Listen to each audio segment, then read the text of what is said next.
সুপ্রিয় শিক্ষার্থীবৃন্দ, আসসালামু আলাইকুম। আমি হাজেরা সুলতানা, প্রভাষক, ব্যবস্থাপনা বিভাগ, ন্যাশনাল আইডিয়াল কলেজ, ঢাকা।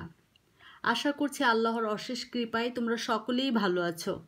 আলহামদুলিল্লাহ, তোমাদের দোয়ায় আমরাও ভালো আছি। উচ্চ মাধ্যমিক অনলাইন ক্লাসে তোমাদের স্বাগত জানিয়ে শুরু করতে যাচ্ছি ব্যবসায় সংগঠন ও ব্যবস্থাপনা প্রথম পত্রের 10ম অধ্যায়, ব্যবসায় উদ্যোগ। এই অধ্যায় থেকে গত ক্লাসে আমরা উদ্যোগের ধারণা এবং ব্যবসা উদ্যোগ ধারণার ক্রম বিকাশ সম্পর্কে পড়েছিলাম। আজ আমরা পড়ব হচ্ছে ব্যবসায় উদ্যোক্তার ধারণা বা বিজনেস এন্টারপ্রেনিউর। 2 নম্বর, ব্যবসায় উদ্যোগের বা উদ্যোক্তার কার্যাবলী বা ফাংশনস অফ বিজনেস এন্টারপ্রেনিউরশিপ। চলো এবার প্রথমে আমরা ব্যবসায় উদ্যোগ সম্পর্কে জেনে নিই। যে ব্যক্তি বা ব্যক্তিবর্গ ইতিবাচক নতুন চিন্তা মাথায় রেখে তা বাস্তবায়নে প্রয়াসী হন তাকে বা তাদেরকে উদ্যোক্তা বলে। আর যে ব্যক্তি বা ব্যক্তিবর্গ নতুন ব্যবসায় গঠন বা নতুন পণ্য সেবা পদ্ধতি বা বাজার সামনে রেখে ব্যবসায় চিন্তাকে এগিয়ে নেন তাকে ব্যবসায় উদ্যোক্তা বলে। এখানে যিনি উদ্যোক্তা থাকবেন তিনি যে কোনো নতুন বিষয় নিয়ে ভাববেন, কিন্তু যিনি ব্যবসায় উদ্যোক্তা থাকবেন তিনি শুধুমাত্র ব্যবসা সংক্রান্তই নতুন নতুন বিষয় নিয়ে ভাববেন। ব্যবসায় উদ্যোক্তা বা শিল্প উদ্যোক্তার ধারণা অনেকটা ব্যাপক। চলো আমরা একটা উদাহরণের মাধ্যমে বোঝার চেষ্টা করি। সুরুজ মিয়া বাজারে চালের দোকান দিয়েছে। সে উদ্যোক্তা কিনা এটা চিন্তার বিষয়, কারণ বাজারে অনেকেই চাল বিক্রয় করছে, সেও চালের দোকান দিল, এতে কিন্তু নতুনত্ব নেই। এখন যদি এমন হয় যে সে নওগাঁর চালের আড়ত থেকে ট্রাকে চাল এনে বাজারের দোকানদারদের কাছে বিক্রয় শুরু করলো, যা এর আগে ওই বাজারে কেউ করেনি, তাহলে এখানে কিন্তু সৃজনশীল চিন্তা, অধিক ঝুঁকি গ্রহণের মানসিকতা ইত্যাদি কাজ করেছে।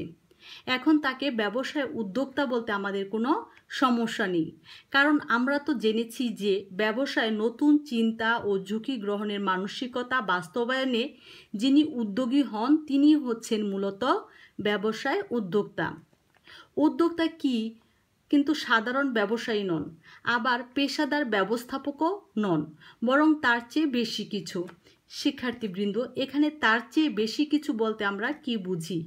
তার চেয়ে বেশি কিছু হচ্ছে তারা সম্ভাবনার নতুন নতুন ক্ষেত্র খুঁজে বের করে ঝুঁকি নিয়ে এগিয়ে যেতে আনন্দ বোধ করেন। অন্যের অধীনে চাকরি না করে বরং অধিক মানুষের কর্মসংস্থান করতে পারলেই তারা খুশি হন। ছোট দিয়ে শুরু করেন বটে, কিন্তু তাদের চিন্তা ছোট পরিসরে সীমাবদ্ধ থাকে না, বরং নতুন নতুন ব্যবসায় বা শিল্প গড়ে তুলতে পারলে তারা তৃপ্ত হন। তাদের চিন্তায় মননে স্বপ্ন ও শয়নের সাফল্য অর্জনের চিন্তা তারা করে ফেলে সর্বদা, যা সাধারণ ব্যবসায়ী বা পেশাদার ব্যবস্থাপকদের থেকে ভিন্নতা দান করেছে। ওয়ালমার্ট এর প্রতিষ্ঠাতা স্যাম ওয়ালটন বিশ্ব সেরা উদ্যোক্তাদের মধ্যে অন্যতম। তোমরা বাংলাদেশের জহুরুল ইসলাম, আকিজ মিয়া, স্যামসন এইচ উদ্যোক্তাগণের নাম শুনেছ। তারা কিন্তু আমাদের দেশের গর্ব। পরিশেষে বলা যায় যে ব্যবসা উদ্যোক্তা কেবল পুরুষই হবে এমন নয়, বর্তমানে নারীরাও উদ্যোগ গ্রহণের সাথে সম্পৃক্ত হয়েছে। আর নারী পুরুষের সমান পদচারণায় কিন্তু অর্থনৈতিক সমৃদ্ধি আনয়ন সম্ভব। এবার আমরা পড়ব হচ্ছে ব্যবসা উদ্যোগ বা উদ্যোক্তার কার্যাবলী। আমরা আগেই পড়েছি ব্যবসায় উদ্যোগ হলো নতুন ধারণা ও চিন্তা নিয়ে ব্যবসা গড়ে তোলার উদ্যোগ বা কর্মপ্রচেষ্টা। এর মূলে থাকে মুনাফা অর্জনের উদ্দেশ্যে একটা সফল ব্যবসা প্রতিষ্ঠান গঠন ও পরিচালনা করা, যাতে উদ্যোক্তার আয় রোজগারের পাশাপাশি তার কেরিয়ার গঠনেও গুরুত্বপূর্ণ ভূমিকা পালনে সমর্থ হয়। প্রাথমিক অবস্থায় অনেক অর্থনীতিবিদ উদ্যোগকে ঝুঁকি গ্রহণের কাজ বলে আখ্যা দিলেও অর্থনীতিবিদ জোসেফ শোম্পিটার সর্বপ্রথম এই ধারণার সাথে নতুন আবিষ্কার ও মুনাফা অর্জন বিষয় উদ্যোগের ধারণার সাথে যুক্ত করে বিশ্বে আলোড়ন সৃষ্টি করে। অর্থাৎ এখানে বোঝানো হচ্ছে যে উদ্যোগ ধারণাটি সময়ের স্রোতের সাথে সদা পরিবর্তনশীল। এর সাথে সাথে একজন উদ্যোক্তার কার্যাবলী সম্পাদনের ধরনটিও পরিবর্তিত হতে থাকে। চলো আমরা উদ্যোক্তার কার্যাবলী নিম্নে দেখে নেই।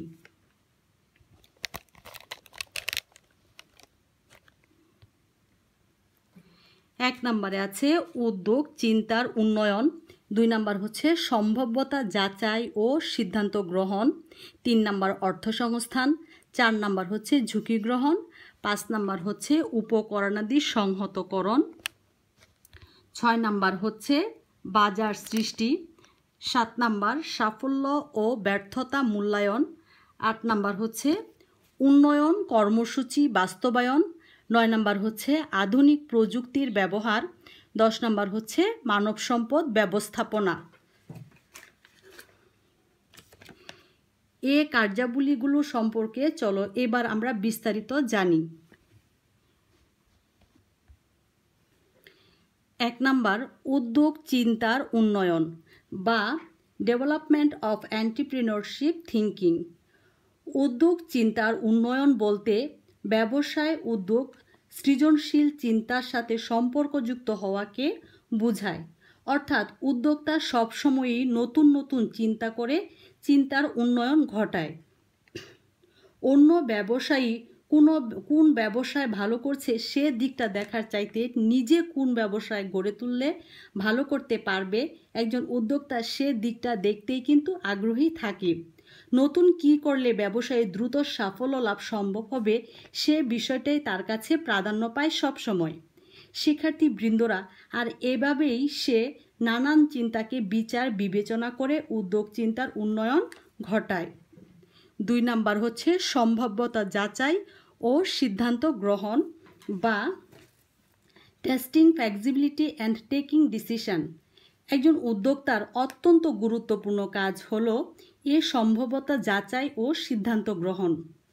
সম্ভাব্যতা যাচাই বলতে আমরা বুঝি উদ্যোগ চিন্তাটা কতটা কার্যকর হবে তা দেখা এবং নানান সুবিধা অসুবিধা চিন্তা করা। আবার চিন্তাকে একটা প্রকল্প বিবেচনা করে এতে সম্ভাব্য বিনিয়োগ, খরচ, আয় ও মুনাফা কি হতে পারে তা বিশ্লেষণ করা। নতুন প্রকল্প চিন্তা বিচার বিশ্লেষণে লাভজনক হলে উদ্যোক্তা তা বাস্তবায়নের সিদ্ধান্ত গ্রহণ করে থাকে। 3 নাম্বার হচ্ছে অর্থ সংস্থান বা ফাইন্যান্সিং। এখানে অর্থ সংস্থান বলতে আমরা বুঝি ব্যবসায়ের জন্য প্রয়োজনীয় অর্থ সংগ্রহ করা। যে কোনো নতুন ব্যবসায় উদ্যোগে অর্থ সংস্থানের বিষয়টি কিন্তু খুবই গুরুত্বপূর্ণ। তোমরা দেখে থাকবে যে একজন উদ্যোক্তা তার নতুন চিন্তার বিষয়ে খুবই উৎসাহী ও আশাবাদী থাকেন, কিন্তু অধিকাংশ ক্ষেত্রেই তার অর্থ সংস্থানের সামর্থ্যটা থাকে সীমাবদ্ধ। এজন্য ব্যবসায় উদ্যোগে কখন কি পরিমাণ অর্থ লাগবে, কোন কোন উৎস থেকে উক্ত অর্থ সংগ্রহ করা যাবে তা সতর্কতার সাথে বিবেচনা করে অর্থ সংগ্রহ, বিনিয়োগ, নগদ প্রবাহ নিয়ন্ত্রণ ইত্যাদি কাজ তাকে করতে হয়।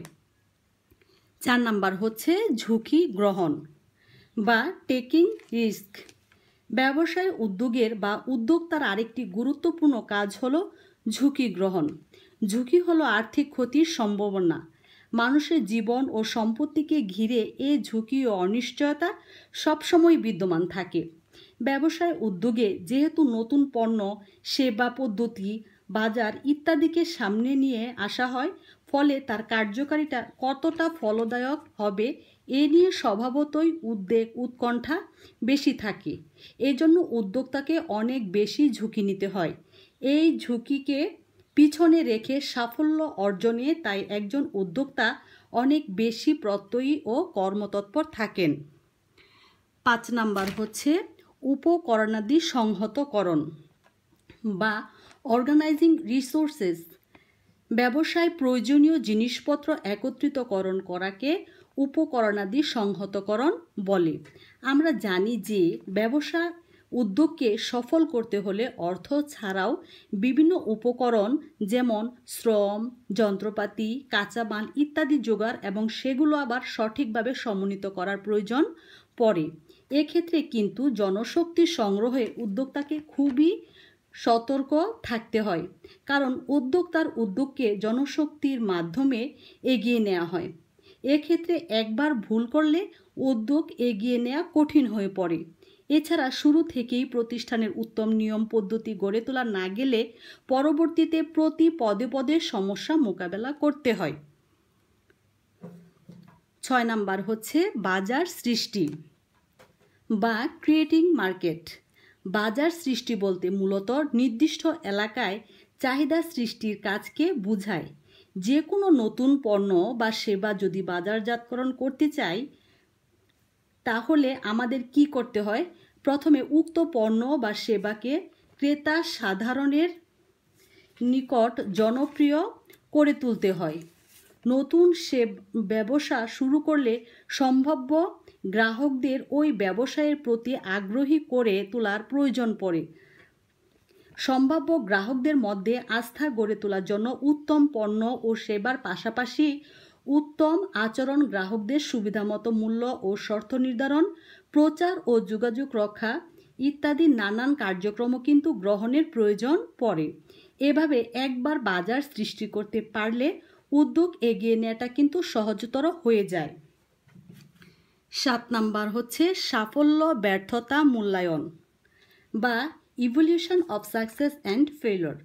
ব্যবসায় উদ্যোগে সাফল্য লাভ করতে হলে কাজ শুরুর পর প্রকল্পের প্রতিটা পর্যায়ে এর সাফল্য ও ব্যর্থতা মূল্যায়নের প্রয়োজন পড়ে। অর্থাৎ কতটুকু পাওয়ার কথা ছিল এবং কতটুকু পেয়েছি তা বিশ্লেষণ করা। সাফল্য আসলে সাফল্যে অভিভূত না হয়ে অর্থাৎ আনন্দিত না হয়ে সাফল্যকে ধরে রেখে কিভাবে সামনের দিকে আরও এগিয়ে যাওয়া যায়, একজন উদ্যোক্তাকে তা নিয়ে ভাবতে হয়। আবার কোনো দিক থেকে সমস্যা সৃষ্টিও হতে পারে, সেদিকে সতর্ক দৃষ্টি রাখারও প্রয়োজন পড়ে। এবং যদি ব্যর্থতা লক্ষ্য করা যায়, তবে সমস্যা মূল্যায়ন করে তার সমাধানে দ্রুত কার্যকর ব্যবস্থা গ্রহণ করতে হয়। 8 নাম্বার হচ্ছে উন্নয়ন কর্মসূচি বাস্তবায়ন বা এক্সিকিউশন অফ ডেভেলপমেন্ট প্রোগ্রাম।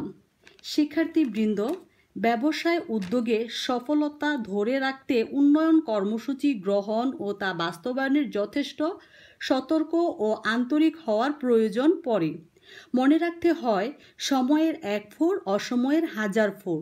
অর্থাৎ নতুন পণ্য সেবা পদ্ধতি ইত্যাদি সম্পর্কে গ্রাহকদের মধ্যে যে আগ্রহের সৃষ্টি হয়েছে, এটাকে যতদূর সম্ভব মানুষের সামনে তুলে ধরা প্রয়োজন।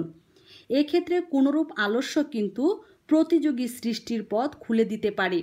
তাই উন্নয়ন কর্মসূচিকে একটা পর্যায় পর্যন্ত এগিয়ে নেওয়া ছাড়া ভিন্ন কিছু ভাবার সুযোগ থাকে না।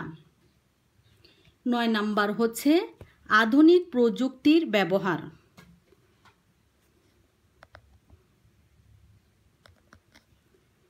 বা ইউজ অফ মডার্ন টেকনোলজি। ব্যবসায়ের সকল কাজ সঠিকভাবে সম্পন্ন করার জন্য উদ্যোক্তা প্রতিটি ক্ষেত্রেই আধুনিক প্রযুক্তির প্রয়োগ ও ব্যবহার করে থাকে। এতে উৎপাদনের ক্ষেত্রে অপচয় রোধ হয় এবং আধুনিক প্রযুক্তি ব্যবহারে পণ্যের মান ও উৎকর্ষতা বৃদ্ধি পায়। সর্বশেষ 10 নাম্বার হচ্ছে মানব সম্পদ ব্যবস্থাপনা বা ম্যানেজিং হিউম্যান রিসোর্স। প্রতিষ্ঠানের কার্যক্রম সঠিকভাবে সম্পন্ন করার জন্য প্রয়োজন দক্ষ মানব সম্পদ। উদ্যোগের অন্যতম কাজই হলো সঠিক স্থানে সঠিক ব্যক্তিকে নিয়োগদান। কর্মীরা কাজের দক্ষতা উন্নয়নের জন্য প্রয়োজন উপযুক্ত প্রশিক্ষণ প্রদান। কর্মীর কার্যসন্তুষ্টি আনয়নে উদ্যোক্তা বিভিন্ন আর্থিক ও অনার্থিক প্রেরণামূলক কর্মকাণ্ডও পরিচালনা করে থাকে। পরিশেষে বলা যায় যে এরূপ প্রচেষ্টার মধ্য দিয়েই মূলত উদ্যোক্তা তার ব্যবসায়িক কার্যাবলী সম্পাদন করে থাকে। প্রিয় শিক্ষার্থীবৃন্দ, আজ এখানেই বিদায় নিচ্ছি। ইনশাল্লাহ নতুন বিষয় নিয়ে আবারও দেখা হবে এনআইসি অনলাইন ক্লাসে। সে পর্যন্ত সবাই সুস্থ থাকো, ভালো থাকো এবং নিরাপদে থাকো। ধন্যবাদ সবাইকে। আসসালামু আলাইকুম।